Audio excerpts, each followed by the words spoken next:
হিটস্টিক একজন সাবেক ক্রিকেটার। এই প্রজন্মে যারা দর্শক আছেন তারা হয়তোবা তার সম্বন্ধে খুব একটা ধারণা নেই। জিম্বাবুয়ের সাবেক অলরাউন্ডার, তাকে হয়তো এই প্রজন্মের যারা দর্শক আছেন তারা একজন কোচ হিসাবে চিনবেন। বাংলাদেশের আগে জিম্বাবুয়ে ছিল অন্যতম সেরা প্রতিপক্ষ, কিন্তু জিম্বাবুয়ের বিপক্ষে যখন ভালো করতো বাংলাদেশ, এই হিটস্টিকে এসে বড় মানে একটা বাধা হয়ে দাঁড়াতো। হিটস্টিকের ব্যাটিং পরিসংখ্যান বাংলাদেশের এগেনস্টে টেস্ট ক্রিকেটে 75 তার অ্যাভারেজ, ওডিআই ফরম্যাটে অ্যাভারেজ হচ্ছে অলমোস্ট 50। হিটস্টিকের কথাটা এই কারণেই আনছে, এই হিটস্টিক যেভাবে বাংলাদেশকে ভুগিয়েছে, ব্রান্ড ইভান এই সিরিজে বাংলাদেশকে ঠিক সেভাবে ভোগাচ্ছে। ওডিআই ফরম্যাটে 2টা 50 করেছে। প্রথম টি-20 ম্যাচেও তিনি একটা ভালো ক্যামিও খেলেছেন 10 বলে 19 রানের, এবং বল হাতে তিনি কিন্তু বেশ সফল। এই ধরনের মাঝারি মানের অলরাউন্ডার বা বোলিং অলরাউন্ডারের ক্ষেত্রে কিন্তু বাংলাদেশ চরমভাবে তাদের ক্ষেত্রে ব্যর্থ বা তাদেরকে ভুগিয়ে থাকে, বাংলাদেশকে ভুগিয়ে থাকে।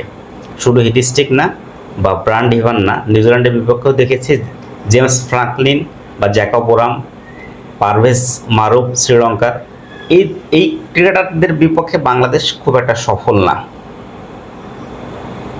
শুধু বাংলাদেশ এই জায়গায় অনেক বড় পরীক্ষা দিয়েছে, কিন্তু বাংলাদেশি কোনো ক্রিকেটার এই 7-8-এ বোলিং অলরাউন্ডার অন্য দলকে কিন্তু ভোগাতে পারে নাই।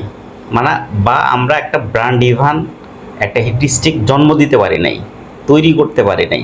কারো উপর হয়তো বা কিছুটা কিঞ্চিত ভরসা করার চেষ্টা করেছি, কিন্তু যাদের উপরে আস্থা রেখেছে তারা চরমভাবে ব্যর্থ, এবং ওই আস্থার প্রতিদান তারা দিতে পারে নাই।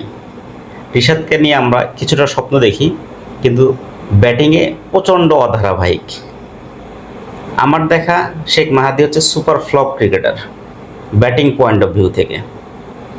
সাইফুদ্দিন কার্যকরী ইনিংস খেলতে পারেন না। সুতরাং এই একটা ব্র্যান্ড ইভান আমরা তৈরি করতে পারছি না, কিন্তু এই ব্র্যান্ড ইভানদের কাছ থেকে আমরা বারবার ধরা খাচ্ছি, বা তাদের কাছ থেকেও শিক্ষাটা নিতে পারছি না।